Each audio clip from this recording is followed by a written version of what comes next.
안녕하세요. 모두의 교회 이목사입니다.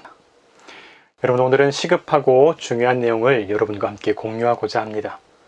지난 7월 8일 정부는 코로나19와 관련된 교회 방역 강화 방안을 발표했습니다.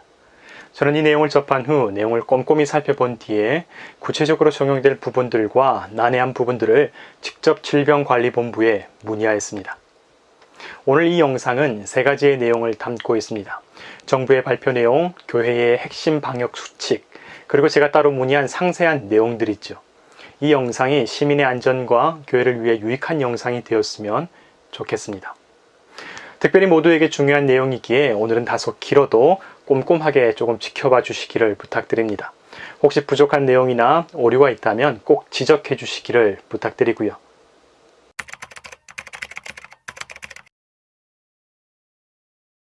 정부는 지난 8일 코로나19 관련 중앙재난안전대책본부 정례 브리핑을 통해 교회의 방역과 관련된 방안을 새롭게 발표했습니다. 그 서문을 그대로 전달합니다. 그간 종교계의 적극적인 협조로 교회의 정규 예배 시에는 거리 두기, 마스크 착용 등의 방역 수칙이 비교적 잘 준수되고 있으나 교회 내 소규모 모임, 식사 등에서 감염 확산 사례가 지속적으로 발생함에 따라 방역을 강화할 필요성이 제기되었다. 정부는 교회 시설을 고위험 시설로 지정하지는 않아 정규 예배는 정상적으로 진행하도록 하되 교회에서 이루어지는 소규모 모임, 행사 등에 대한 방역 수칙 준수를 의무화하였다.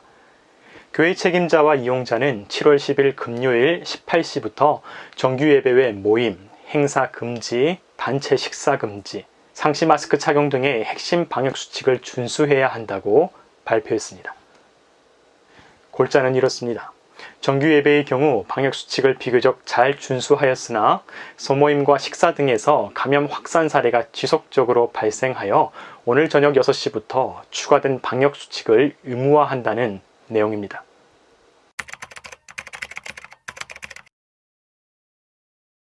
그렇다면 교회 핵심 방역 수칙의 내용이 어떠한지를 한번 살펴보겠습니다. 우선 방역 수칙은 책임자, 종사자에 해당되는 수칙과 이용자에게 해당되는 수칙으로 구분됩니다. 교회의 책임자와 종사자들은 첫 번째, 정규 예배 외 각종 대면 모임 활동 및 행사를 금지합니다. 수련회, 기도회, 부흥회, 구역 예배, 성경 공부 모임, 성가대 연습 모임 등이 해당됩니다. 성가대를 포함하여 찬송하는 경우에 마스크를 필수로 착용해야 합니다. 두 번째, 음식 제공 및 단체 식사를 금지합니다. 단체 식사로 알려져 있지만 실제로는 음식을 제공하는 행위 자체가 금지된다고 합니다. 세 번째, 전자출입 명부와 수기 명부를 통해서 출입자들의 명단을 관리해야 합니다. 네 번째, 출입자의 코로나 증상을 확인해야 하며 유증상자의 출입을 제한해야 합니다. 다섯 번째, 방역관리자를 지정하고 마스크 착용과 예배 전후로 시설을 소독하고 기록해야 합니다. 그리고 시설 내 이용자 간 최소 1m에서 2m 이상의 간격을 유지해야 합니다. 다음은 이용자들의 경우입니다.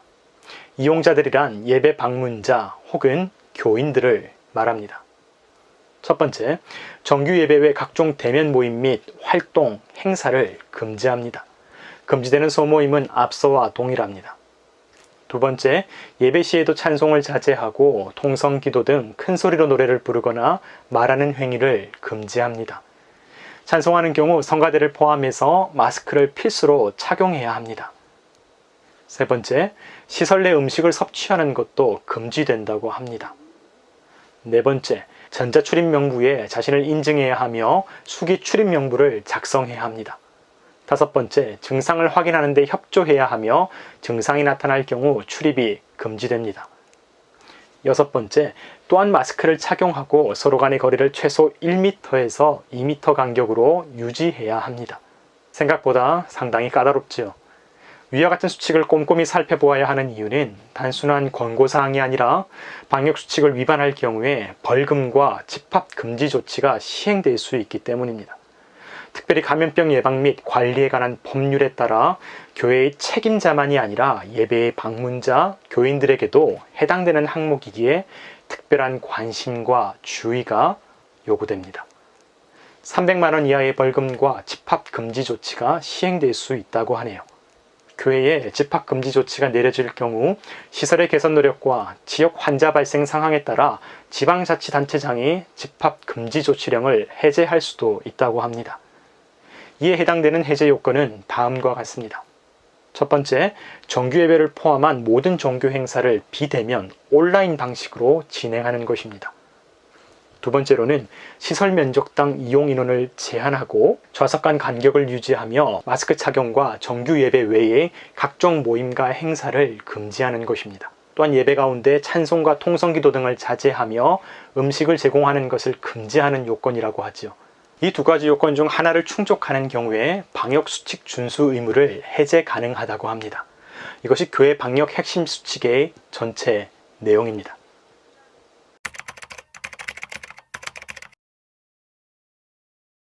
하지만 저는 보다 상세하고 구체적인 사례에 대해 확인할 필요가 있다고 생각했습니다. 질병관리본부에 전화로 그 내용들을 문의드렸죠. 첫 번째, 정규예배로 해당되는 범위와 세부 내용을 문의했습니다. 기본적으로 주일예배, 수요예배, 금요예배, 새벽예배와 함께 정기적으로 진행되어 온 다음 세대의 교육부 예배도 모두 해당되었습니다. 다만 정기예배 이외의 프로그램, 소모임, 아이들을 돌보는 시간 등은 소모임 등에 해당되어서 금지된다는 답변을 받게 되었습니다. 두 번째로 교회마다 예배 후에 행정 업무와 예결산 업무 등을 위해 목회자를 비롯하여 교인들 중 재정부 혹은 행정 업무를 보시는 분들이 계십니다. 이분들의 점심 식사를 보통 도시락을 준비하는 경우가 많은데 이 사례도 상세하게 문의하였습니다. 처음에는 단체 식사만이 아니라 음식을 제공하는 것 자체가 금지된다는 답변을 받았습니다. 하지만 이후에 교회의 책임자 혹은 종사자들이 따로 식사를 하는 것은 가능하다는 추가 연락을 받게 되었습니다. 시행 초기이다 보니 세부적인 면에 있어서 수정, 보완되는 측면이 있다는 대답이 함께 들어왔죠. 세 번째, 출입자 명부를 관리할 때에 전자출입 명부와 수기 명부를 취사 선택해서 사용해도 무방한지 문의했습니다. 많은 교회에서 QR코드 스캐너를 준비하는 문제와 개인 QR코드를 마련하는 문제로 수기 명부를 활용해서 참석자들의 명단을 기록하고 있었기 때문입니다. 하지만 출입자 명부의 경우에 전자출입 명부를 기본으로 하되 연로하신 분들이나 투지폰을 소유하고 계신 분들이 개인 QR코드를 받기 어려울 때에 제한하여서 예외적으로 수기 명부를 보충하는 것이 원칙이라는 대답을 들었습니다. 이 경우 성명, 전화번호를 기입하고 신분증을 확인해야 한다고 합니다. 정리하면 둘 중 하나를 취사 선택하는 것이 아니라 전자출입 명부로 전환해야 하며 부득불 어려울 경우에 보완책으로 수기 명부를 병행하는 방식이라고 합니다. 참고로 개인 QR코드는 카카오톡이나 네이버를 통해서 누구든지 본인 인증을 통해 자신의 QR코드를 받을 수 있습니다. 네 번째, 만약 교인들이 정규 예배를 드린 뒤에 개별적으로 식당을 이용하게 된다면 그것은 어떻게 되는 것인지를 문의했습니다. 이 부분은 교회와 무관한 영역으로 해당이 되는 것인지 혹여나 확진자가 발생할 경우에 책임 소재가 교회나 또 연관되는 상황 가운데 있는 것인지도 문의해 보았습니다. 논란의 여지가 될 수 있는 부분이어서 내용 전반을 전달해 드립니다. 우선 현실적으로 교인들의 개별적인 예배 이후의 식당 이용을 파악하는데 한계가 있을 수 있다는 것을 언급하였습니다. 따라서 확진자가 발생할 경우 그 진원지를 명확하게 파악하기 어려운 경우가 생길 수 있습니다. 게다가 교회의 책임자만이 아니라 이용자 모두에게 방역수칙이 적용되기 때문에 교회로서는 예배 후 교인들이 일반 식당에서도 식사하는 일들을 자제하도록 강력히 권고하는 것이 좋다는 답변을 듣게 되었습니다. 중요한 것은 결국 이 모든 수칙은 원칙적인 권고사항이며 기준점이기에 판단은 지방자치단체의 결정에 달려 있다고 하는 것이었습니다. 따라서 질본에서는 최대한 원칙적인 내용과 함께 피해가 발생하지 않도록 보수적인 관점에서 제공하는 답변이라는 것을 유의해 달라고 하였습니다. 마지막으로 다섯 번째, 교회가 다 파악하지 못하고 주도하지 않은 교인들 몇몇 채의 성공 공부 모임이나 구역 예배의 경우는 어떻게 해당되는지를 문의하였습니다. 실제로 아무리 교회에서 강력하게 권고한다고 할지라도 구성원들의 모든 활동을 교회가 통제하거나 인지하는 데에는 한계가 있다는 현실적인 측면도 제가 언급하였습니다. 하지만 이 부분도 철저하게 금지한다는 답변을 받게 되었습니다. 그 이유는 방역 수칙은 책임자만의 몫이 아니라 이용자의 몫이기도 하기 때문이었습니다. 감염병 예방 및 관리에 관한 법률에 따라 이용자에게도 벌금이 부과되며 집합 금지 조치를 시행할 수 있다고 기록되어 있습니다. 따라서 이용자도 충분히 이 사실을 인지하고 함께 코로나 방역과 안전을 위해 책임감 있는 노력이 필요하다는 사실을 듣게 되었지요. 지금까지의 내용은 제가 질본에 전화로 직접 문의하여 상담한 내용입니다. 처벌을 받을 수 있는 실효력 있는 기준이기 때문에 파생될 수 있는 여러 가지 상황과 일상의 여건들을 확인하여서 문의하였습니다.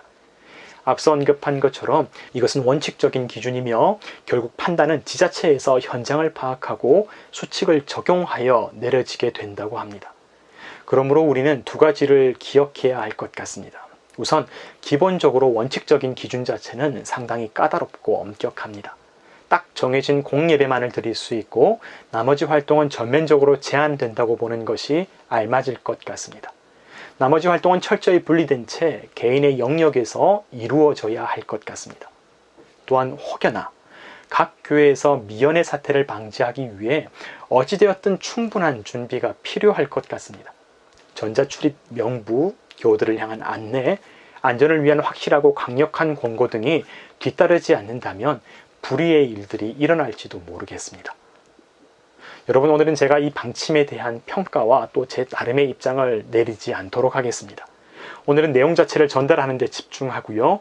다음 시간을 통해 이런 결정이 내려지기까지의 어떤 경위와 또 앞으로의 파생되는 상황들, 그리고 나중에는 교회가 마련해야 될 대안들까지 그 모든 것들을 함께 살펴보도록 하겠습니다. 오늘 제가 준비한 영상은 여기까지입니다. 여러분, 오늘도 감사합니다.